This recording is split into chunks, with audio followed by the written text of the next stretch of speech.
Conversation. Him and only him and Dion. Big buddy friend with the blonde twins. Me just say hi and bye and him in a deep engagement.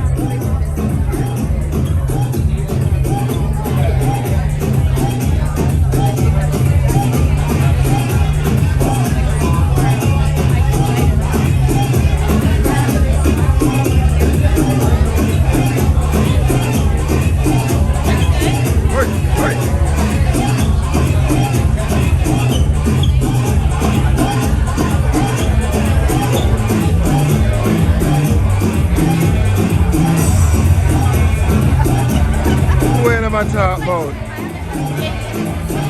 I know I get the scoop later, but like really.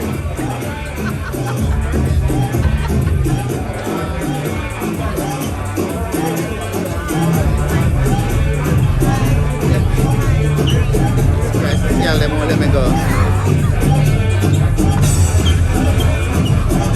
I'm like, what are y'all talking about? So I don't know. It's kind of like. I don't know how to describe it. Oh, you know, it almost at one point became like a how long, who knew Jojo the longest? ah, So I think they grew up together. ah. Yeah. But I was like, well, you know, thanks to Douglas, that's how we met Jojo. Claudie, Yeah, but you met him through Claudie. at an event or. Blocko Claudie came and said, I have a DJ for you. Okay. The first Blocko, he pulled me over.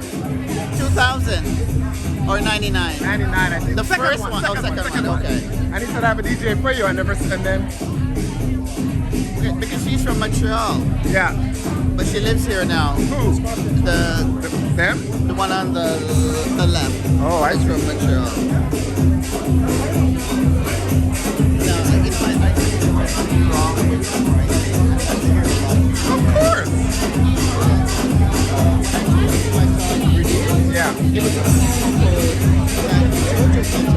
Oh, to get it reduced. Yeah. So it's still the 52 for everybody else? No, it's still like it was 30 something, and I got it for 28. Ah, with I the see. promo. But you know, There's the Mondesir.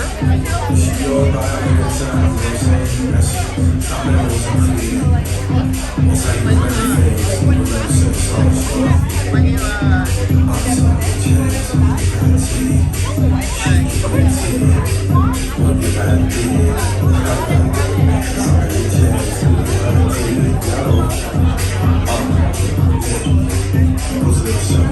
How are you? How are you doing? can't complain. Good. Everything good? Good to see you guys too. Yeah, listen, get me out of my house on a Sunday. I haven't had dinner yet. Did you have dinner? Did you have dinner? No, you know what? I was hoping they'd serve here some food, right? Because it's a restaurant. Okay.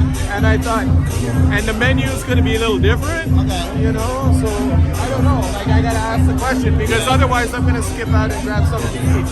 I was at Chubby's last night, and it was pretty good. You know, it's kind of like, am I on camera? Of course you are. Oh, okay. This is all beautiful stuff. It's the life in okay. Toronto. Throw on a light. I don't know if I'm performing or talking. No, you're not performing. You're being you. I've never It's like a reality show. Yeah. I'm- But yeah, it was good food. Yeah. But I have a tip for you. yeah. Mr. Camores? Huh? Mr. Camores, have you been there That's yet? next. That's next. Yeah. Yeah. Gonna say? But I have a tip. You know, Chubby's and Miss Littlemore are the higher end, refined little spots in the hood. Yeah. Which is good. We need those. But the good cooked food, Jamaican food, is Cheryl's. Oh, Cheryl's. You know what's the Cheryl's? best? You know what's the best? Which one? My kitchen. Always. Ah. My mother's kitchen has always been the best. That's it.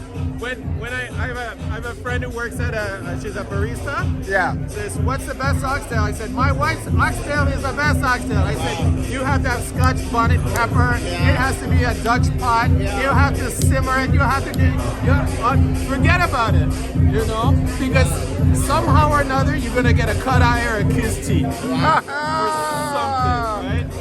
So that's why we went to Chubby's last night because I heard that Miss Littlemore might be a little bit more squishy, right? So it's good. All right. Even a Camorra, all right. If you're looking for a really nice, like you and your wife, an elevated evening, Miss Littlemore's. Good. And what in terms of dress, it's kind of casual. Yeah. But you can also dress up. It's the kind of vibe where if you're casual, you go, whoa. But if you're dressed up, you feel right. So it could be a nice, baby, let's dress up and go out. Yeah. Right. As well as, Yeah, because last night was more like a family because the kids. yeah. So, Can you imagine he has like adult kids? Every time I see you post where your kids my have like, daughter's gonna be 29. that's what I'm saying. I'm like, when I see her, I'm like, what? You're 29. You started really young. Oh my God. That's what I say. Yeah. Same thing with my work. I just say, I was negative 10 years old. You know, whatever. You know? I've been throwing you But last night, because of the first time I went to Chubby's, and it was kind of cool because it was like a nice atmosphere, and it was just like chill out. Right. You don't have to wonder what people are eating, and it's not a foodie destination. Yeah. It's just like upstairs. Yeah. And it was full. It was Saturday night, so I didn't know, but it was full. Did you make reservations or did you just go? We made rezo. I Oh, did good, a rezo 'cause the day before. I've gone sometimes like you can't get a seat because it's packed, it's busy. Well, that's what they said. It's an hour and a half, you know. And I'm like, what kind of?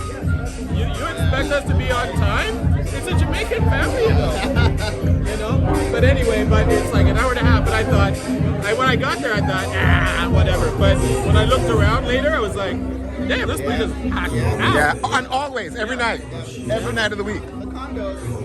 I guess so. Yeah. Littlemore's is doing well as well because it's hard to get a reservation. You got to book a few weeks ahead. You know how we learned about it? Yeah? Julie Black was being interviewed on TV, and she did a whole segment at Littlemore. Right. Marlito, how you doing? Good, man. And so she was talking about it, and that's how it came to our attention. Okay. And I know Julie from back in the day. Yeah. But I don't know if she would even say hi to me anymore, you know, because it's a whole thing. Well, you know what?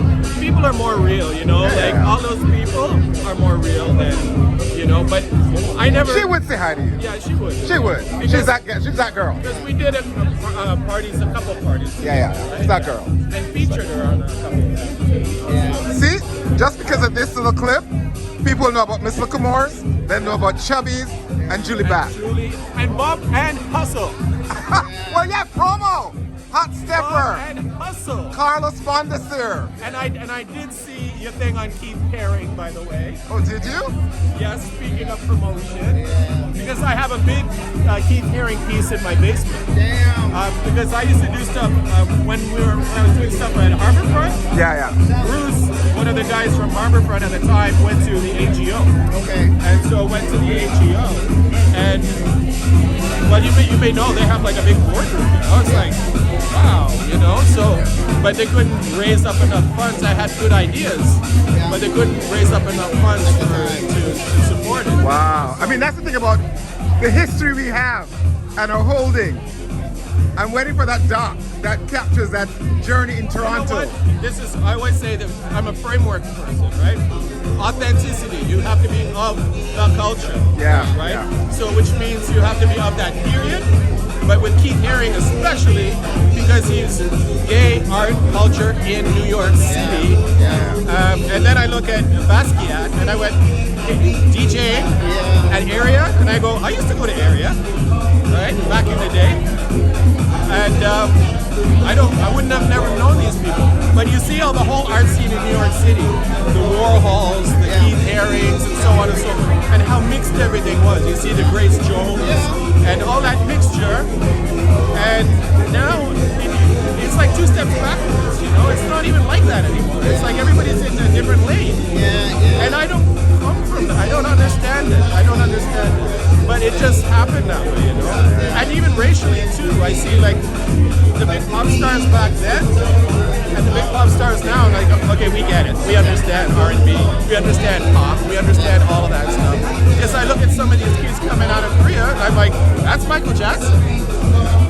They're doing Thriller. That's what they're doing. You know, it looks like that to me. But if you never do that, then it's new to you. That's what I was telling my wife yesterday. So a lot of the pop stars, it's the first time a lot of these kids have heard this kind of music. And so we know it because we've been there like many times. And we rubbished it many times in the past. But it's new to you. I hope you got that piece insured. What piece? You're a Keith Haring. Oh, you know what I did was, so it's not an original. Okay. It came from an Art Gallery of Ontario poster. Okay. I cut out the Keith Haring piece of the poster because it said presented by the Art Gallery of Ontario, his name, whatever. All the lettering, I took it out and I dry mounted it on the wood. Wow. And put it on my wall. Yeah. And I have that piece. I have Miles Davis from when I saw an exhibition in Montreal at Beaux-Arts, Musée de Beaux-Arts. I have a Basquiat. And you know what? One of my own posters, and you would think that my whole basement would be festooned with my own posters, but it's not. They're all in. I was gonna say you do They're all in plastic. I have them, but they're in plastic bins, never to be seen for another 20 years or something like that. Right? It's interesting. You know how they have the 50 years of rap? Yeah. I mean, we gotta have a 50 years of house. Yeah, they got it. They gotta. Can you And imagine? you know what? That whole 50 years of rap thing, like I appreciate rap and everything like that, but 50 years ago, who was into rap? Really? Who was down with rap 50 years ago? I was around, and most of these people who are talking about it right now are not 50 years old. No, for sure. Because it's cool now. Yeah. But I went to DC in the summer, and they were having a 50-year event. Well, it's a big thing everywhere. Right? Yeah. So it was too late for me to get the ticket online or whatever, so I just walked by the fence. But I'm sorry, like, the stuff that was coming off of the stage at this really, to me, like, exclusive venue, nigger this and nigger that, and I'm like, I don't know, I think you can celebrate 50 years without all that. This is the 2 steps forward and 1 step, 2 steps backwards, 1 step forward thing. But also, I've looked at it, and I'm not like a hip-hop, person by any stretch of the imagination, like authority. But it's also a firewall, because you can say it and be endearing about it, whereas others cannot. And so a lot of music has been appropriated over time. Yes. But that's the firewall. You're not allowed to do that, because once somebody who is not black says that N-word, then it's like, whoa. You can talk about shooting people, about mistreating women, mistreating men, mistreating all kinds of people, and calling them all kinds of names. But if the wrong person says it, watch out. Makes no sense to me. You would make such a great interview generally, because you have seen and navigated and created culture. That's the difference. That's what you bring, because your lens is not just I go out and I do shit. You also created spaces, events over time. I was saying even before the internet, we had our internet was magazines and stuff, right? So if I wanted to know what was going on in New York, I'd read the paper magazine. Yeah. If I want to know what's going on in London, I used to go to London all the time, ID magazine, maybe The Face, not much more than that. There was other magazines, Melody Maker, Enemy, but it's those, Time Out. Sorry, never mind about that. And those people taught me what I've been to Paris a few times, like 3 times now, but it's only through the contacts that I had in London and New York that told me where to go in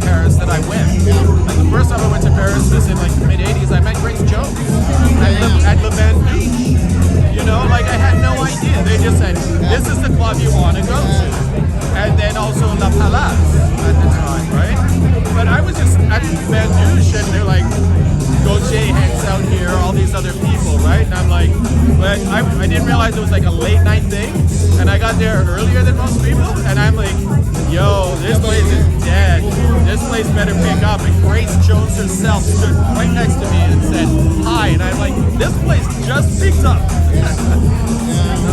But I guess what I'm saying to you though, all of those experiences informed how you brought a certain kind of cultural experience that is as rich in this city. That's the authenticity As part, rich right? as all those, because people are saying to me about New York, and I'm like, I live in Toronto. That's why people watch my post and they're like, how do you know? And I said, because Toronto's a live environment, because people like you were doing shit. And you gotta want to know. Yeah. Like even last night That's a after good point. Chubby's, Want to know. I walked past and we brought the guy from Fingers Incorporated, Robert Owens. I said, we did it at a club there. It was the Fun House. It used to be the Zoo. It's now like a Shoppers Drug Mart second floor, but it was a nightclub, and I remember picking up Robert Owens from the hotel room, and that's a story. Yeah. So this is the thing, is a lot of like the knowledge I have of music. It's not like who wrote this or who played bass on track number 3 on side B. It's like, yeah, this person could be chicken. What was that club called again? That space called? The Fun House? Fun House. It was the Zoo and the Fun House. Zoo is what I remember. Zoo, Yeah. Yeah. Because Courtney was just trying to remember the name last night. Funny that now here you are telling the story. I'm good, man. Anyway, let's not argue. Yeah. I gotta at some point get you and do a real interview. But the honest to God, the Keith Haring show would be Yeah. I again. Sorry, but the next thing is the Jazzy B with the Caribbean. Jazzy B is December 8th. Yes. Hopefully I'll see you. I saw Jazzy B in London. Yeah. I still have a flyer with HB and Jazzy B. Yeah. And he played at a part in London. I dragged my brother-in-law to this place where he DJ'd. I said, I have to see Jazzy B. Yeah. But you know, I brought Karen and Louie. And Yeah, but exactly. But I spoke to Jazzy's representatives at the time, and he didn't have a very good view of Toronto at the time. Now it may be different, but at the time it was not good. But I remember I saw a documentary on Ray Parker Jr.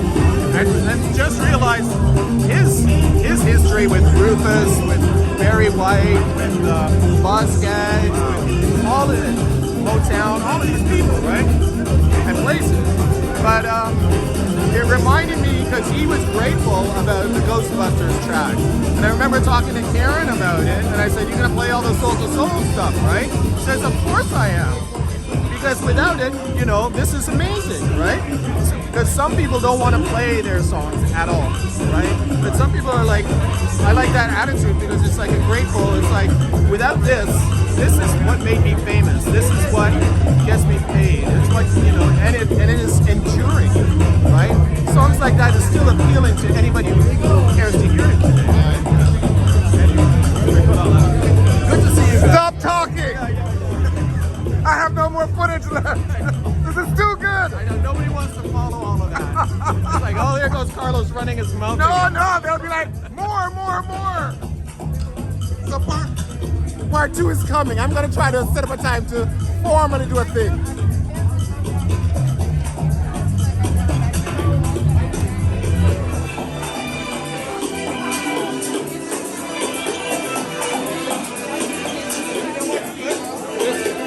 We're talking in our element. Yeah, Because that's actually a nice if vibe. it's on a stage and it's formal and it's round table, it becomes like, oh my god. That's true. I've done this at CMW and stuff like that in the past, but this is where we live. You're right. It's the big part of it, right? The environment. So I think what is happening, Junior, is that they have a whole bunch of DJs before them, so they will be later in the night. Because I'm just because Jojo is gonna be on. I didn't know that people know that. That's why I'm just listening in. They're like, I'm not gonna go there before. They're like going out to like a regular late after evening.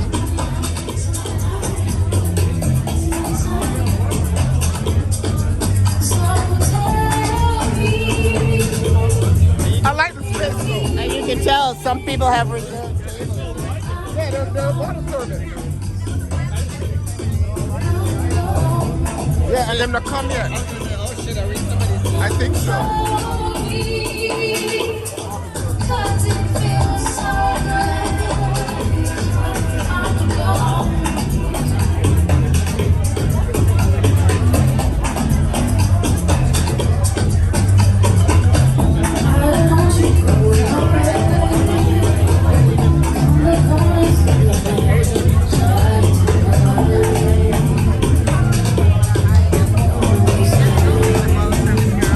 I know.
Bye.